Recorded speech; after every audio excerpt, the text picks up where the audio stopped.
Nah, sebenarnya sih semuanya ini sama. Kita bisa gunakan untuk membuat embedded system, tapi ya tergantung kebutuhan. Kalau kita butuh yang performanya sangat tinggi, ya kita bisa menggunakan Raspberry Pi, tapi harganya ya mahal ya. Untuk satu board ini aja sekitar 700-800 ke atas. Ya untuk yang ini ya 40-an, ini sekitar 100, ini sekitar ya di bawah 100 yang ini. Ini sekitar 50 dan ini juga sekitar 50-an juga. Nah, untuk yang ini ya murah sih sebenarnya. Kita hanya butuh beli IC microcontrollernya dan juga ya seperti soket, clock, dan ya murah lah intinya. Gak nyampe 50 paling.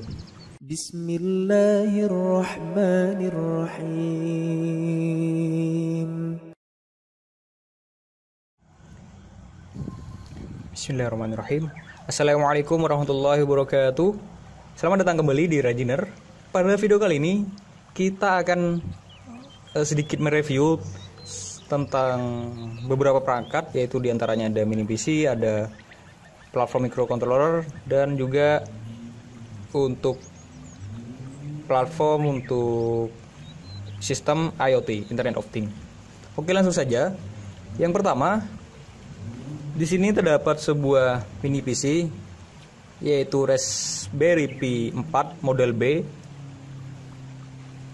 Nah, untuk Raspberry Pi 4 model B ini, dia tuh memiliki kecepatan prosesornya yaitu 1,5 GHz quad core, dan juga memiliki 2 GB RAM. Nah, untuk Raspberry 4 ini, Pi 4, dia memiliki 3 tipe ya. Ada yang 1 GB, ada yang 2 GB, dan ada yang 4 GB untuk RAM-nya. Nah, untuk yang Raspberry Pi yang saya miliki ini, dia tuh memiliki 2 GB RAM-nya. Dan kemudian terdapat satu buah port LAN Gigabyte Ethernet dan dua buah port USB 3.0 dan juga 2 buah port USB 2.0. Yang ini 3.0. Dan juga terdapat audio jack dan 2 buah micro HDMI 2.0. Serta di sini terdapat USB tipe C. Nah, ini digunakan untuk power ya. Dan ini ada port untuk display, biasanya disambungkan ke monitor, dan juga terdapat port kamera. Nah, ini. Dan yang paling penting di sini terdapat 40 pin konektor GPIO, yaitu untuk melakukan sistem kontrol ataupun pembacaan ya, yaitu untuk membuat suatu embedded system. Dan di belakang terdapat micro SD card reader, yaitu untuk sebagai penyimpanan dan juga ya untuk menyimpan sistem operasinya ya. Ya, oke. Kemudian selanjutnya di sini terdapat juga STM32 yang biasa juga disebut blue pill. Ya, kenapa disebut blue pill? Karena ya ukurannya kecil dan juga warna biru. Jadi ya biasa disebut juga blue pill. Nah, untuk STM32 ini yang saya miliki, dia jenisnya yang STM32F103 C8T6. Nah, untuk STM32 ini sebenarnya banyak ya jenisnya ya. Nah, dan untuk yang ini, dia tuh arsitekturnya ARM. STM32 tuh arsitekturnya ARM. Dan sedangkan Arduino arsitekturnya menggunakan RISC. Jadi untuk kemampuannya lebih bagus ini ya. Lebih bagus STM32. Karena dia juga clocknya memiliki 32 MHz. Dan untuk pin GPIO-nya, dia memiliki 32 pin GPIO dan 10 diantaranya tuh sebagai pin ADC. Kok ngeblur? Ya seperti itu ya. Dan untuk harganya ini tuh relatif murah ya. Hanya berapa dulu beli saya? 30-an kalau nggak salah, 30-40 lah. Nah, sekitaran segitu harganya. Dan untuk melakukan pemrogramannya kita juga membutuhkan ini ST-Link. Nah biasanya untuk memprogramnya emang menggunakan ini. Jadi yang di sini nanti kita hubungkan ke bagian belakang ini, dan bagian sini ya kita sambungkan ke PC, baru kita program. Nah untuk memprogramnya kita bisa menggunakan Arduino IDE sebenarnya, tapi harus mendownload boardnya dulu. Ya download dulu, banyak sih di ini, tinggal dicari di referensi. Ya mungkin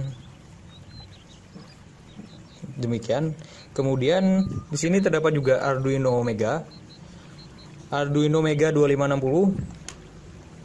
Nah, untuk yang Arduino dia menggunakan arsitektur RISC. Nah, untuk bitnya dia memiliki prosesor 8 bit, dan untuk yang STM32 tadi dia prosesornya 32 bit. Jadi ya untuk operasi ya tentu lebih cepat yang STM32. Dan juga untuk Arduino Mega memiliki 54 pin. Nah, 15 diantaranya sebagai pin PWM, dan juga untuk pin analognya dia memiliki 16 buah. Nah, di sini ya pin analog. Kemudian untuk IC-nya dia menggunakan ini IC 2560. Nah, ini sebagai inisial ini ya, IC-nya 2560 nih. Kemudian sini juga terdapat Arduino Uno. Nah, untuk arsitekturnya masih sama seperti tadi yang Arduino Mega, karena masih satu keluarga ya, satu keluarga platform Arduino. Dan untuk IC yang digunakan yaitu IC 328P dengan jenis DIP. Jadi tinggal semua merusak ya tinggal dibongkar, tinggal dipasang yang baru. Dan untuk pinnya, pin GPIO-nya dia memiliki 14 pin GPIO, dan 6 diantaranya yaitu sebagai pin PWM. Serta untuk pin analognya dia memiliki 6 buah juga, dari A0 sampai A5. Ya mungkin sudah ya. Nah, untuk yang selanjutnya di sini terdapat juga platform Uno. Nah, sebenarnya itu untuk fungsinya sih sama aja. Performanya juga mirip-mirip sih. Dan untuk yang ini biasanya tuh emang ini buatan yang intinya tidak resmi lah. Jadi bisa dikatakan bajakan gitu ya. Nah, tapi untuk performa sih masih mirip-mirip. Karena Arduino itu open source, jadi ya otomatis banyak yang bisa mengembangkan. Meskipun ya termasuk kita bisa mengembangkannya sendiri. Karena untuk skematiknya bisa kita cari dari web resmi dari Arduino juga ya.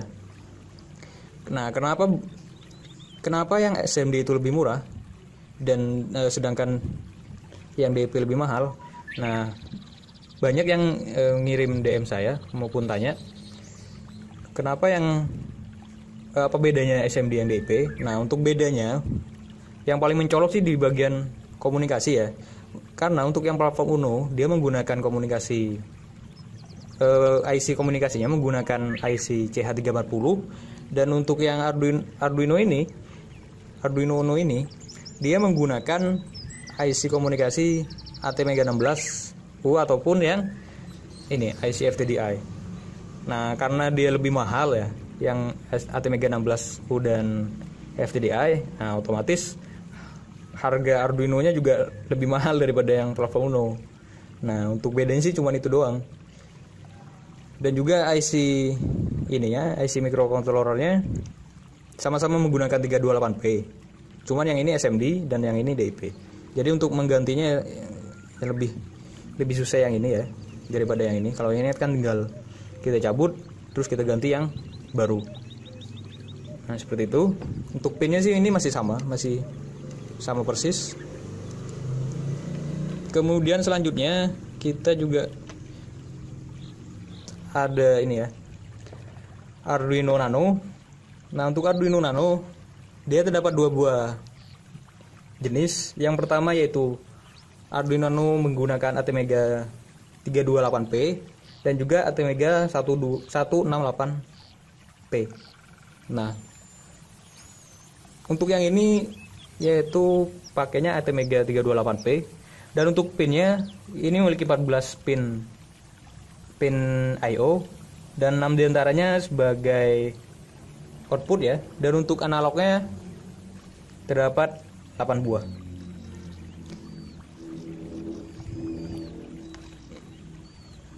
Nah, kemudian mungkin ada pertanyaan, Mas, ini cocoknya pakai Arduino yang mana gitu, kan banyak jenisnya. Nah, sebenarnya itu tergantung kebutuhan sih. Kalau kita mau bikin alat yang pakai banyak sensor dan banyak aktuator, nah otomatis kan kita butuh banyak pin. Nah, kita jadi bisa pakai yang Arduino Mega karena dia memiliki banyak pin ya. Dan untuk yang Arduino Uno, dia memiliki pin yang lebih sedikit daripada Mega. Nah, jadi ya tergantung kebutuhan. Kalau kita butuh banyak pin untuk sensor dan juga aktuator. Nah, jadi ya kita butuhnya yang pinnya banyak. Tapi kalau cuman standar lah, hanya beberapa, ya kita bisa pakai yang Arduino Uno. Nah, dan juga kalau kita hanya butuh sedikit banget gitu, nah kita bisa pakai yang Arduino Nano. Kemudian di sini juga terdapat node MCU ESP8266 12E. Nah, ini biasanya digunakan untuk sistem IoT, Internet of Things. Jadi bisa pakai ini. Dan untuk pinnya, dia memiliki 13 pin GPIO dengan pin PWM 10 pin ya.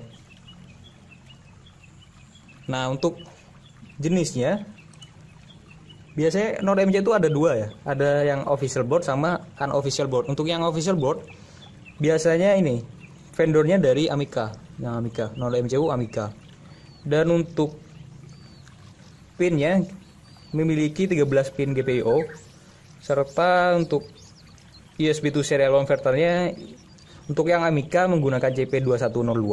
Nah, ini ada tulisannya ya, CP2102 driver. Nah, sebelum kita pakai ini kita harus install drivernya dulu.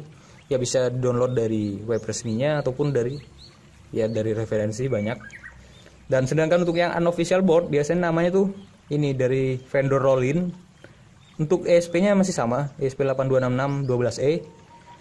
Tapi yang beda dari ini ya, dari USB to serial converternya. Untuk yang itu biasanya menggunakan CH340G. Nah, jadi drivernya beda. Jadi kita tinggal cari CH340G. Kemudian selanjutnya terdapat Wemos D1 Mini, yaitu masih sama-sama seperti tadi, node MCU. Dia sebagai platform microcontroller untuk melakukan sistem IoT, Internet of Things, karena dia sudah berbasis ESP8266 12E ya. Dan untuk pinnya, dia memiliki 11 pin digital input output dan juga 1 pin untuk analog input atau sebagai ADC juga bisa. Nah, untuk komunikasinya dia menggunakan CH340G. Nah, bedanya sama yang node MCU apa? Sebenarnya sih sama aja, gak ada bedanya. Cuman ya tergantung kebutuhan tadi, seperti yang tadi. Kalau kita butuh pin yang lebih banyak, jadi kita bisa pakai yang ini, node MCU ini. Kalau yang cuman pakai sedikit, ya bisa pakai yang ini, Wemos D1 Mini. Nah, ada lagi Wemos D1. Dia lebih gede dari ini. Dan dia sama-sama dari platform yang sama-sama Wemos, tapi pinnya lebih banyak. Dan untuk ini dia bisa diprogram menggunakan Arduino IDE, tapi dengan catatan harus download ini dulu. Harus download boardnya dulu di Arduino IDE dengan nama ESP8266. Ya, bisa dicari di referensi ya, atau nanti bisa dicari di Google, bisa juga. Dan juga yang ini STM32, sebelum kita memakainya atau memprogramnya menggunakan Arduino IDE, kita bisa mendownload dulu itunya, boardnya, agar kita bisa memprogram di Arduino IDE. Nah, selanjutnya yang terakhir terdapat minum sistem sendiri ya, saya buatan sendiri ya. Nah, dia menggunakan ATmega 328 mohon maaf, dia menggunakan ATmega 8. Jadi arsitekturnya masih pakai RIS, dan di sini terdapat tegangan regulator untuk menurunkan tegangan dan juga indikator, ada tombol reset, dan ini soket untuk pin-pinnya ya, pin input, pin output, dan terakhir terdapat pin komunikasi. Dan untuk melakukan pemrograman nanti disambungkan ke sini menggunakan downloader USB ASP. Nah, sebenarnya sih semuanya ini sama. Kita bisa gunakan untuk membuat embedded system, tapi ya tergantung kebutuhan. Kalau kita butuh yang performanya sangat tinggi, ya kita bisa menggunakan Raspberry Pi, tapi harganya ya mahal ya. Untuk satu board ini aja sekitar 700-800 ke atas. Ya, untuk yang ini ya 40-an, ini sekitar 100, ini sekitar ya di bawah 100 yang ini. Ini sekitar 50 dan ini juga sekitar 50-an juga. Nah, untuk yang ini ya murah sih sebenarnya. Kita hanya butuh beli IC microcontrollernya dan juga ya seperti soket, clock, dan ya murah lah intinya. Gak nyampe 50 paling. Nah, mungkin cukup sekian ya untuk review singkat dari ini ya, beberapa perangkat. Mungkin untuk video selanjutnya akan saya jelaskan lebih dalam, tapi kita fokuskan dulu ya ke yang Arduino baik yang Uno, Mega dan sebagainya. Ya, akan kita kasih contoh penerapannya dan pemrogramannya. Oke, mungkin cukup sekian ya. Apabila ada pertanyaan ataupun ada saran-saran, silahkan isi kolom komentar, dan jangan lupa klik tombol like pada video ini. Oke, terima kasih. Kurang lebihnya mohon maaf. Wassalamualaikum warahmatullahi wabarakatuh. Alhamdulillahi rabbil alamin.